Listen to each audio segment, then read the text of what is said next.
అందరికీ నమస్కారం. నా పేరు రమ. నీతో చుబ్బనమే 14వ భాగం.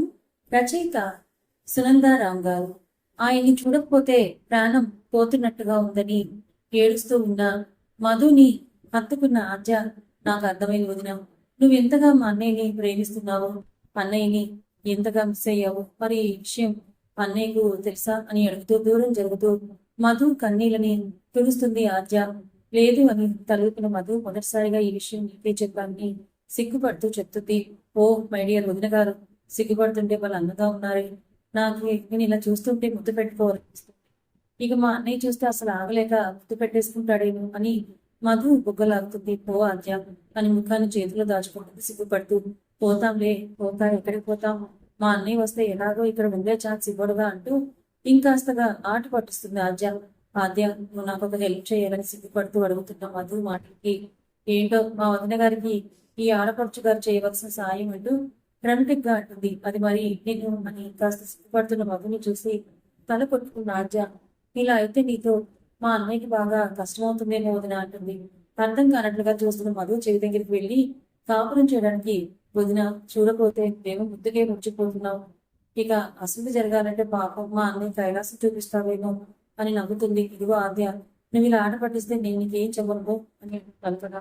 అబ్బో, అయితే ఇప్పుడు మా ముద్దుల వదిన గారు మా మీద అడిగారంట, మరి వదిన గారి అరగ తీరాలంటే ఏం చేయాలంట అంటూ ఆలోచిస్తున్నట్టుగా మొహం పెడుతుంది. తమరు ఏమి చేయవలసిన పని లేదంట, జస్ట్ కొంచెంసేపు నోరు మూసుకొని ఉంటే చాలంట అనగానే టక్కున నోటు మీద చేయి వేసుకుంటుంది ఆద్య. అది ఇప్పుడు దారిలోకి వచ్చావు మరదలు పిల్ల, ఇలాగే కొంచెంసేపు నోటికి తాళం వేసుకుని నేను చెప్పేది విను అని చెప్తున్న మధు మాటలకి అలాగే అన్నట్టుగా తగులుతుంది ఆద్య. బేబీ, మరి నేను సిద్ధు గారికి ప్రపోజ్ చేయాలనుకుంటున్నాను, దానికి నువ్వు హెల్ప్ చేయాలని సిగ్గుపడుతూ చెప్తుంది మధు. వా వదిన, నువ్వు సూపర్, ఖచ్చితంగా హెల్ప్ చేస్తాను, కానీ నువ్వు నాకు ప్రామిస్ చేయాలి ఏంటన్నట్టుగా చూస్తున్న మధుతో. మరి నీకు హెల్ప్ చేసినందుకు ఇప్పుడు నాకు సంవత్సరం తిరిగేలోగా ఓ ఉజ్జిగాన్ని కానీ నా అల్లుని నేను చోట్లు పెట్టాలి, మరి డీల్ ఓకేనా అని పండగరేస్తుంది. మధు కూడా ఓకే అని తలాడించడంతో అది అలా అన్నావు బాగుంది.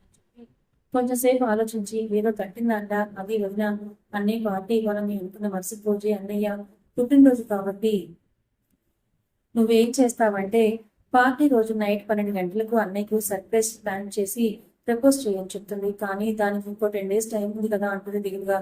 ఓ అదా, ఎలాగో అన్నయ్య 10 days ఫుల్ బిజీగా ఉంటాడు కదా వదిన, అందుకే అప్పుడైతే అన్నయ్య కూడా వర్క్ టెన్షన్ హడావుడి లేకుండా పీస్ఫుల్ గా ఉంటాడని అంటుంది. ఆద్య మాటల్లో కూడా నిజం ఉండడంతో సరే అంటుంది ఆద్య. సరే వదిన, ఈ సీక్రెట్ మన మధ్యలోనే ఉండాలి, ఎవరికీ తెలియని ముందు చెప్పి వెళ్తుంది. కానీ ఆద్యకి మధుకి తెలియని విషయం ఏమిటంటే ఆల్రెడీ ఆ విషయం ఇంకో 4 చెవులకు చేరిపోయిందని.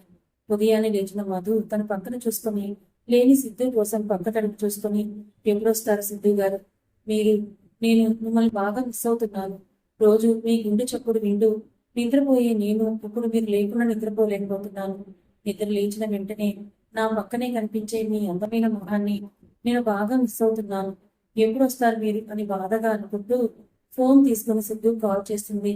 నాట్ రీచబుల్ అని రావడంతో మీతో మాట్లాడి కూడా ఇప్పటికే వారం రోజులు అవుతుంది, చూస్తూ ఉండండి, మీరు ఇక్కడికి వచ్చాక మీతో నేను అస్సలు మాట్లాడనని కోపంగా అనుకుంటూ ఫ్రెష్ అవడానికి వెళ్ళిపోతుంది మధు. కిందకి వెళ్ళిన మధుకి హాల్లో కనిపిస్తుంది ప్రియా. తనని చూసి పక్క నుంచి వెళ్ళిపోతున్న మధుని ఆపి, ఏ మధు, నీతో మాట్లాడరా అని చెప్పి చుట్టూ చూసి ఎవరూ లేకపోవడంతో మధు చేయి పట్టుకొని పక్కనే ఉన్న గదిలోకి లాక్కొనిపోతుంది.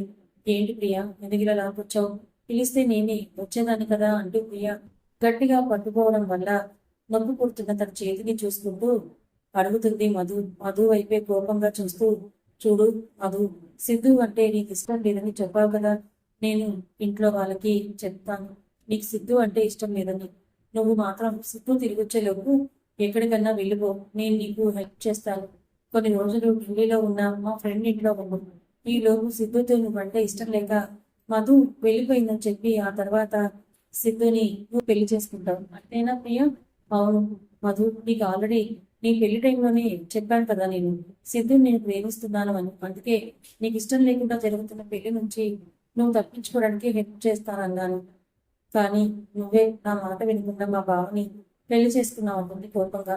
చూడు ప్రియ, ఎలా జరిగిపోయినా మా ఇద్దరికి రాసి పెట్టి ఉంది కాబట్టి పెళ్లి అయితే జరిగిపోయింది కదా, కాబట్టి నేను కూడా సిద్ధు గారిని నా భర్తగా నేను యాక్సెప్ట్ చేశాను, ఇన్ఫాక్ట్ ప్రేమిస్తున్నాను కూడా, కాబట్టి నువ్వు కూడా నిజాన్ని యాక్సెప్ట్ చేసి సిద్ధు గారిని మర్చిపోయి నీ లైఫ్ లో నువ్వు మూవ్ ఆన్ అవ్వు. ఇంకెప్పుడు ఇలాంటి పనికి మాలిన పుచ్చిపోయిన చచ్చు సమూహాలు నాకు ఇవ్వకు. సిద్ధు గారు ఇప్పుడు నా భర్త కాబట్టి పక్కన ఉన్న మొగుళ్ళ కోసం ఆశపడకుండా నువ్వు కూడా ఒక మంచి అబ్బాయిని చూసి పెళ్లి చేసుకో. నేను కూడా మా ఆయనకు చెప్తానులే, నీకు కూడా ఒక మంచి అబ్బాయిని చూడమని అని చెప్పి వెళ్ళిపోతున్న మధు చెయ్యి పట్టుకుని ఆపి, ఏంటి ఎక్కువ మాట్లాడుతున్నావు? సిద్ధు నావాడు, ఎప్పటికీ నావాడు. అయినా అప్పుడు లేని ప్రేమ ఇప్పుడు వచ్చిందా నీకు మా బావ మీద? అవునులే, ఇంత ఆస్తి అంతస్తు అందం చదువు తెలివి డబ్బు ఇన్ని లక్షణాలున్నా నా బావను వదులుకోవడం నీకు మాత్రం ఎందుకు ఇష్టం ఉంటుంది? అసలే మొదటి నుంచి మట్టి పిసుకునే కుటుంబం నుంచి వచ్చిన నీకు తిండికి గుడ్డకి రూపాయి పోగు చేసుకుని లెక్క పెట్టుకుని తిని నీలాంటి దానికి పంచపక్ష పరమాన్నాలు పంటిపట్టలు దొరికితే కాదనుకుని ఎలా వెళ్తావని కోపం వెటకారం కలిపి ఉంటున్నా ప్రియా మాటల్ని శాంతంగా ఉండే మధుల సొంతం కోపాన్ని తెప్పిస్తాయి. ప్రియా చెంపపైన నాగి పెట్టి ఒకటి పీకిన మధు, ఏంటి ఇందాక నేను చూస్తున్నాను, ఊరుకుంటుంటే తెగరెచ్చిపోతున్నావు? అవునే, నేను మట్టి పుసుకునే కుటుంబం నుంచే వచ్చాను. అవును, రూపాయి తోడు పెట్టుకుని ఆ డబ్బుతోనే తినేవాళ్ళం. అందులో తప్పే ఉంది. దానికి నాకేం నామోషిగా లేదు. ఎందుకో చెప్పనా, అవి మా కష్టాధికం కాబట్టి పచ్చడి మెతుకులతో తిన్నా అదే మాకు పంచభక్ష పరిమాణాలతో సమానం. పైన వాటి విలువ నీకేం తెలుస్తుందిలే. నీ తండ్రి కూడా ఇలాగే పక్కన వాడి సొమ్ము కోసం ఆశపడి చివరికి వాటి కోసమే వాళ్ళ ప్రాణాలను సైతం జైలుకి వెళ్ళిన వాడు కూతురువేగాను. ఆ లక్షణాలన్నీ ఎట్టిపోతాయి. అందుకే నువ్వు కూడా పక్క వాళ్ళ మొదలు కోసమే ఆశపడుతున్నావు. ఫర్ యువర్ కైండ్ ఇన్ఫర్మేషన్, మా నాన్నగారు చనిపోయిన తర్వాత కూడా మా అమ్మ ఎక్కడికి వెళ్లకుండా నన్ను పెంచి పోషించింది. కానీ మీరు మాత్రం మీ మేనమామ పంచన చేరు తింటున్నారు. కాబట్టి నీలాంటి వాళ్ళకి నాకు సలహాలు ఇచ్చేంత అర్హత లేదు. నోరు మూసుకొని నీ పని నువ్వు చూసుకో అని చెప్పి వెళ్తూ వెనక్కి తిరిగి, సిద్ధు ఈ వాడు అనే మాట కాదు కదా, నీ నోట్ల నుంచి నా మొగుడు పేరు విన్నా కూడా నాలుగు కత్తిరించి పడేస్తాను అని చెప్పి కోపంగా అక్కడి నుంచి వెళ్ళిపోతుంది మధు. మధులో సాఫ్ట్ నేచర్ తప్ప ఇలాంటి వైల్డ్ నేచర్ చూడదు ప్రియ. మధు కొట్టిన దగ్గరికి తను మాట్లాడిన మాటలకు ఇంకా షాక్ లోనే ఉండిపోతుంది. ప్రియా షాక్, మధు రా అన్నమాట. మధు ఎప్పటిలాగే తన భర్తను చూసుకుని ఎంతగారికి స్నానం చేసి కాలేజ్కి వెళ్ళిపోతుంది. ఆ తరువాత మిగిలిన పెద్దవాళ్ళు మగవారు ఆఫీస్కి వెళ్ళిపోతారు. హాల్లో డైనింగ్ టేబుల్ మీద కూర్చొని టిఫిన్ చేస్తున్నారు ఆద్య, ప్రియ, అంజలి, సురేణ గారు. ప్రియ, నీ ముగ్గేంటమ్మా గోరిలాగా అలా పొంగింది అని అడుగుతుంది ఆద్య. ఓ అదా, ఏదో స్కిన్ రాషెస్ వచ్చి అలా అయ్యిందిలే అని అంటుంది ప్రియ. అవునా ప్రియ, కానీ స్కిన్ కి రాషెస్ వస్తే అలా అవ్వదు కదా, ఎవరో కొట్టినట్టు అలా ఉంది ఏంటి అని అంటుంది అంజలి. అదా వదిన, పొద్దున దూమ వాడితే నిన్ను నువ్వు కొట్టుకున్నావు అంతేనా ప్రియ అని ముసిముసిగా నవ్వుతూ చెప్తుంది ఆద్య. ప్రియ ఇబ్బందిగా అవును అని చెప్పి తలాడించి, ఇంకా ఇక్కడే ఉంటే వీళ్ళందరూ ఇంకేం ప్రశ్నలు వేస్తారు అని చెప్పి తినకుండానే లేచి వెళ్ళబోతుంది. అదేంటమ్మా, అయ్యో ప్రియ తినకుండానే వెళ్ళిపోతున్నావేంటి అని బాధపడుతున్నట్టుగా అడుగుతారు సురేఖ గారు. పాపం ప్రియకి ఎవరో కొట్టినట్టుగా వాచన బుద్ధ నొప్పి గుర్తుందేమోనమ్మా. కాదు ఆద్య, ఎవరో కొట్టినట్టుగా కాదు, పాపం దోమ వారితే దాని పొట్టపై తని కొట్టుకుంది పాపం ప్రియ. కదా ప్రియ జాలిగా ముఖం పెట్టి అంటుంది అంజలి. లేదు అత్త, నాకు ఆకలిగా లేదని చెప్పి తనని చూసి నవ్వుతున్న ఆద్య అంజలి వైపే కోపంగా చూసి పళ్ళు నూరుకుంటూ అక్కడి నుంచి వెళ్ళిపోతుంది ప్రియ. వెళ్ళిపోవడం చూసిన వీళ్ళిద్దరూ హైఫై ఇచ్చుకొని పెద్దగా నవ్వడం మొదలు పెడతారు. దొంగమోహం దానికి మన మధు బాగా బుద్ధి చెప్పింది, లేకపోతే సిద్ధుని వదిలేసి వెళ్ళిపోమని చెప్తుందా? ఏదేమైనా మా వదిన సైలెంట్ అనుకున్నా కానీ కాదు. నీకు ఇంకా మా మధు సంగతి పూర్తిగా తెలియదు అద్య. మా మధు మీరు అనుకున్నంత వెతకేమీ కాదు. దాంతో మంచిగా ఉన్నంత వరకే అది ఎవరి జోలికి రాదు. కానీ ఒక్కసారి దాని జోలికి వస్తే మాత్రం వాళ్ళకి బుద్ధి చెప్పకుండా వదిలిపెట్టదు. ఒకసారి ఏం జరిగిందంటే, మా మధు కాలేజ్కి వెళ్ళేటప్పుడు రోజు ఒకడు వెంటపడేవాడు. మా మధు పట్టించుకోకుండా వెళ్ళిపోయేది. కానీ ఒక రోజు వాడు వచ్చి మా మధుకి ప్రపోజ్ చేశాడు. మా మధు నాకు ఇష్టం లేదని పద్ధతిగా చెప్పింది. కానీ వాడు రోజు వినకుండా వెంటపడేవాడు. ఏదో ఒక రకంగా రోజు మా మధు చెయ్యి పట్టుకున్నాడు. ఏకంగా ఇంకంతే, మా మధు ఒక్కసారిగా వాడు చెయ్యి పట్టుకుని వెనక్కి విరిచి వాడి చుట్టు పట్టుకుని నడి రోడ్డు మీద కుక్కను కొట్టినట్టుగా కొడుతుంది. ఇంకంతే, వాడు మళ్ళీ మా మధు వైపు కన్నెత్తి కూడా చూసే సాహసం కూడా చేయలేదు. ఆ విషయం తెలిసిన మధు కాలేజ్లో అబ్బాయిలు మధు వైపు చూడాలంటేనే వణికిపోయేవారు. అప్పటి నుంచి మధు అంటే మా కాలేజ్లోనే ఫైర్ బ్రాండ్ అనే పేరు పడిపోయింది అని చెప్పి నవ్వుతుంది అంజలి. ఏంటి అంజలి నువ్వు చెప్పేది, మన మధులో ఈ యాంగిల్ కూడా ఉందా అంటూ ఆశ్చర్యపోతున్న ఆద్య. సర్లేవే, ఇద్దరు కలిసి ఆ గొడవలకి దృష్టి పెట్టకండి అబ్బో అన్న డైలాగ్ ఇద్దరి నుండి వస్తుంది. సరేగాని పెద్దమ్మ, మధుని ప్రియా రూమ్లోకి తీసుకెళ్ళినప్పుడు మీరు చూసి మాకు చెప్పి చాలా మంచి పని చేశారు.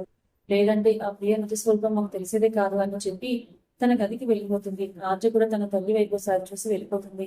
అసలు ఏం జరిగిందంటే, ప్రియ మధుతో మాట్లాడాలని చెప్పి తన రూమ్ లోకి తీసుకురావడం చూసిన సురేఖ గారు ఆ ప్రియ మధుని ఏమైనా చేస్తుందేమో అని భయపడి తను కూడా వాళ్ళ వెనుక వెళ్ళిపోతే ఈ లోపల త్రిపుర గారు వచ్చి కాఫీ పెట్టి ఇవ్వమని చెప్పి ఆవిడ హాల్లోనే ఉండిపోతారు. దాంతో ఏం చేయాలో అర్థం కాక అప్పుడే అక్కడికి వచ్చిన అంజలికి విషయం చెప్పి వెళ్ళమంటారు. అంజలి కూడా విషయం తెలియగానే టెన్షన్ గా వెళ్తూ అప్పుడే కిందకు వస్తున్న ఆద్యని గుద్ది కిందకు పడిపోతే ఆద్య తనని పట్టుకుని ఎందుకంగా కంగారుగా వెళ్తున్నావు అని అడగడంతో విషయం చెప్తుంది. ఆద్య కూడా అతను చెప్పింది విని కంగారు పడుతూ అంజలితో కలిసి ప్రియా గది వైపుకు వెళ్తుంది. లోపలికి వెళ్లకుండా మొదట ప్రియా మధుతో ఏం చేస్తుందో ఉందామని బయటే ఆగిపోతారు ఇద్దరు. అలా వాళ్ళిద్దరు మాటలు విని మధుని ప్రియాకి వార్నింగ్ ఇవ్వడం, చెంపదెబ్బ కొట్టడం చూసి సంతోషంగా నవ్వుకుంటూ వెనక్కి వచ్చేస్తారు. మధు బయటికి రావడం చూసి సురేఖ గారికి కూడా విషయం చెప్పడంతో ఆవిడ కూడా ప్రియాను పెట్టుకొని మంచి పని చేసిందంటూ తన కోడల్ని కాసేపు పొగుడుకుంటూ మురిసిపోతారు. ఆ తర్వాత ప్రియా కూడా కాసేపటికి డైనింగ్ టేబుల్ దగ్గరికి రావడంతో వీళ్ళ ముగ్గురు కావాలని ప్రియాతో ఆడుకుంటారు.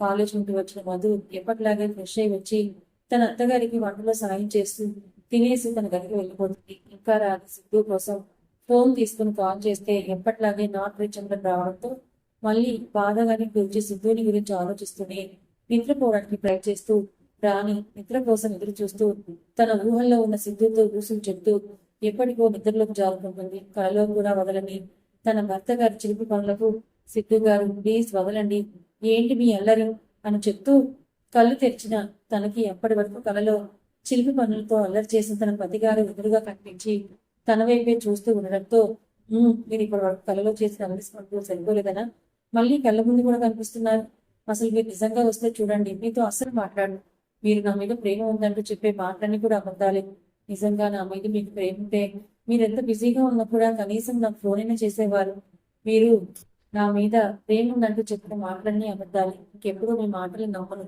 చూడండి అని తన మాట బయటకు రాకముందే తన నోరు మూసుకుపోతుంది.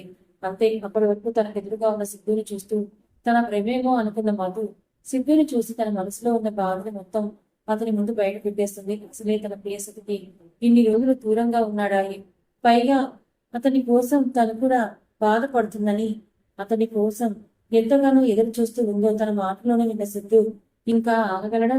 అందుకే తనను ఎంత మిస్ అవుతున్నాడో అతనికి ఆమె మీద ఉన్న ప్రేమతో తెలుపుతూ మధు పెదవుల్లోని మధువుల్ని రుచి చూస్తూ ఆమె నిలబడిన తన మగుతో మాయ చేస్తూ ఉన్నాడు.